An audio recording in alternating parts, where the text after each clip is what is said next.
从战场上获得经验是世界各国军队常用的手法，这种获取经验的方法常常带着一定程度上的隔岸观火。毕竟，如果你不从隔岸观火中吸取经验，等你上战场时，那就需要用生命来换取经验了。自2022年2月24日开始的俄乌战争，是人类自海湾伊拉克战争之后规模最大的地面战争行动。而在这场战争中，一些科技武器和它们衍生出来的战法已经深刻地改变了这场战争的样貌。那我们又能从这场战争中得到什么启示呢？本期视频《俄乌战争启示录》，火力军带您一一分析那些俄乌战争中的军事经验。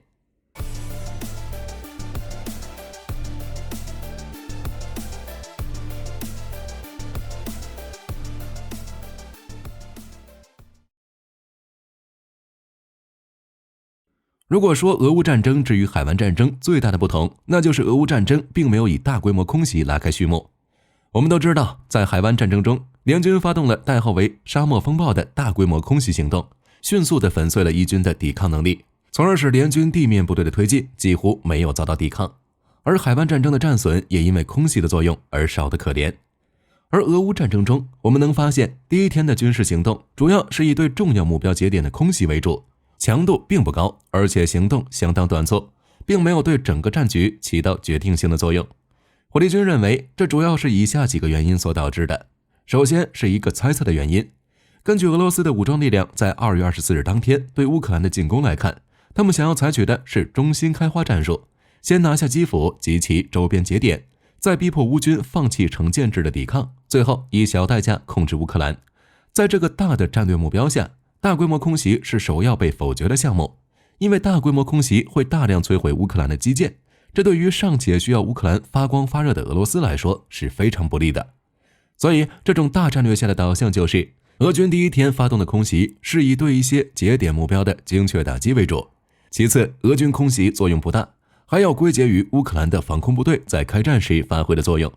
虽然俄军确实计划性的对乌克兰关键的防空网节点进行了针对性的空袭打击，但是由于乌克兰在苏联时期是极其重要的加盟共和国，其野战防空和要地防空系统虽然总体技术上较为落后，但是绝对数量较多。加之俄空天军因为苏军遗留下来的问题，导致其防空压制能力不足，所以面对指挥节点被打掉，只能各自为战且数量庞大的乌军防空部队，不能有计划的逐一消灭，最后也就达成了双方隔着防空网互丢垃圾的相持场景。最后，俄军的精确对地打击弹药不足，总体技术较为落后，比如其 KH-101 巡航导弹，由于其发动机外露的设计，导致其隐身性能不过关，不得不在导弹弹体上增加诱饵弹仓，来增加末端突防时的成功率。而其使用的战斧斯基及 KH-55 巡航导弹，由于其性能落后但库存庞大，俄军甚至一度将其拆掉战斗部，改为诱饵巡航导弹使用。所以这也是除了空袭之外的另外一板斧。也就是2月24日当日，俄军巡航导弹对于乌军重要节点的打击，并没有起到海湾战争一样效果的根本原因。随着战争持续进行，前线对地打击需求持续增加，俄军甚至不得不让自己的攻击机使用无制导航弹和火箭弹来攻击固定目标。随着北约防空武器的入屋，这样的行为无异于自杀。因此，俄军也在2023年下半年迎来了一批临时赶工的卫星制导航弹，来替换日常攻击时使用的无制导武器，对于乌军的防线造成了相当程度上的压力。从俄乌战争中我们可以看出，航空兵依然在战争中起着非常重要的作用。同时，俄空天军在乌克兰战场上的损失也昭示着防空压制任务这一从越战开始被美空军发明并发扬光大的作战形式，是现代作战中不可或缺的一部分，可以有效并且持续地压制敌人的防空火力，也就意味着己方的对地打击机群将提升数倍的效率，从而将地面单位毁于天空之上。而俄空天军并没有在俄乌战争中发挥出与他们体量对等的空中打击能力，毫无疑问是绝对不应该出现的情况。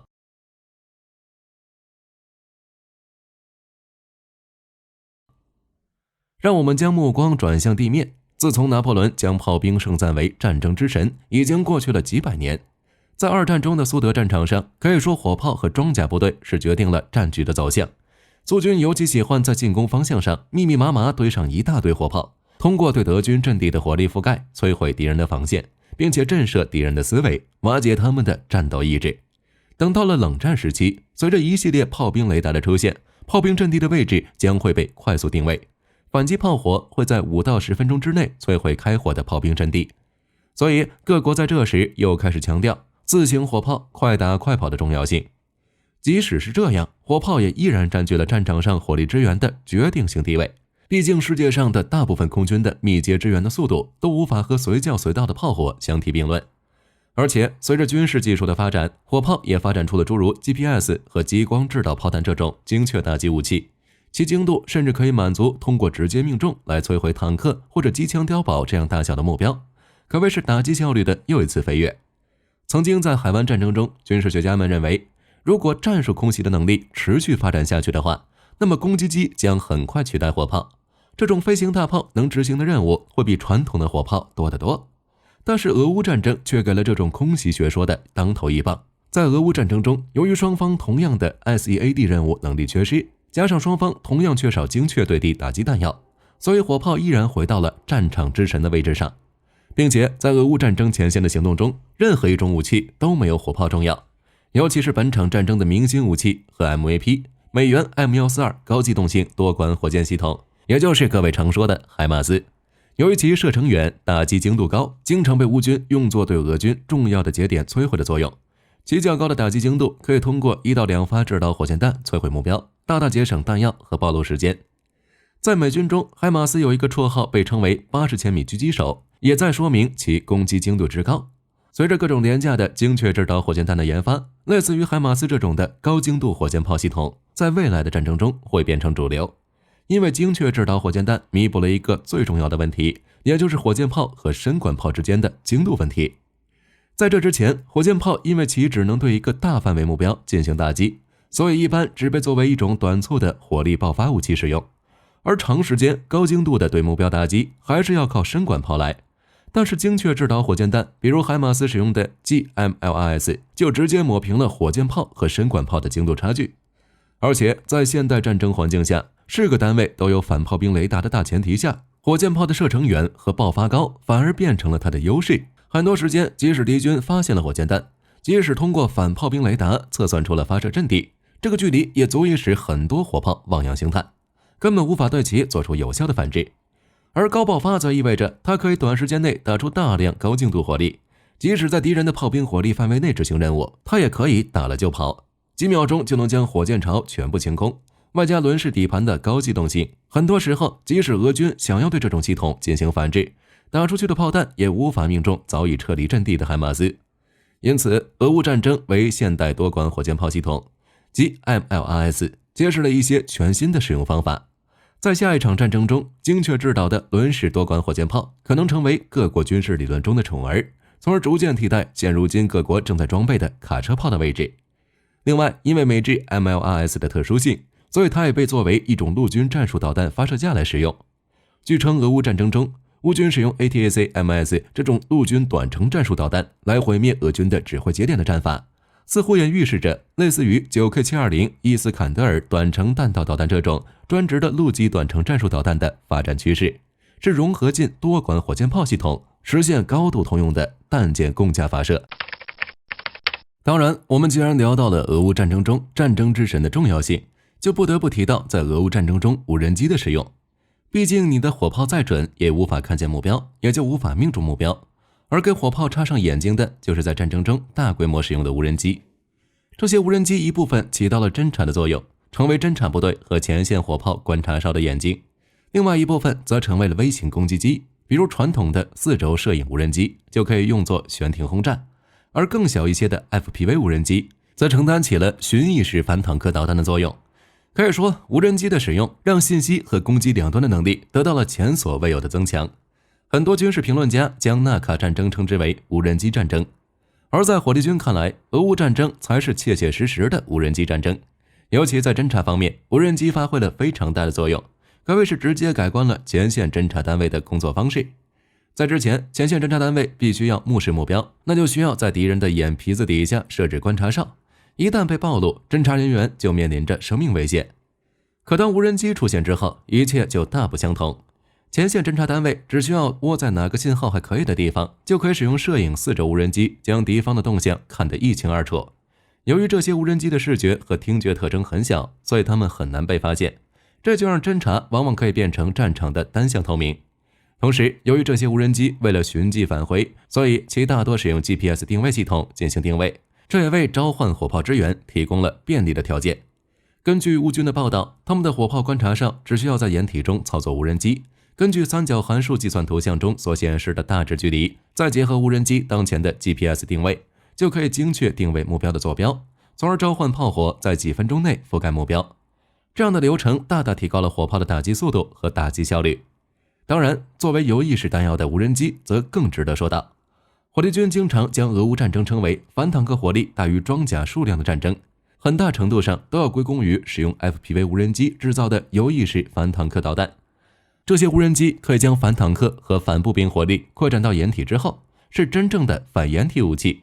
在战场上，当敌人火力无法直射你时，并不算安全，非得头上有个顶，不能被空中微型无人机火力打击到才算安全。这种对掩体的定义确实改变了俄乌战场上的防守和攻击的战术。在防守方，无人机成为一种火力扩展，可以覆盖直射击炮无法覆盖的侧翼；而在进攻方，无人机则是一种火力准备，它可以越过只能阻挡直射火力的战壕，对战壕内人员进行杀伤，削弱其防守力量，为进攻方创造更多的可能。这些行为都预示着，在今后的步兵班组或者步兵排的编制中，作为侦察或者火力扩充的无人机以及其操作员将会是编制中的重要组成部分，而微型无人机这一民用器材也会作为武器更多的参与到未来的战争当中。在上面我们谈了无人机之后，可能有的观众会有些疑惑，无人机这些苍蝇就没有反制措施吗？当然有。在俄乌战争中，对于无人机的反制措施一般是软硬杀伤相结合。硬杀伤一般指步兵使用自动步枪或者专门配发的霰弹枪射击并且击落无人机，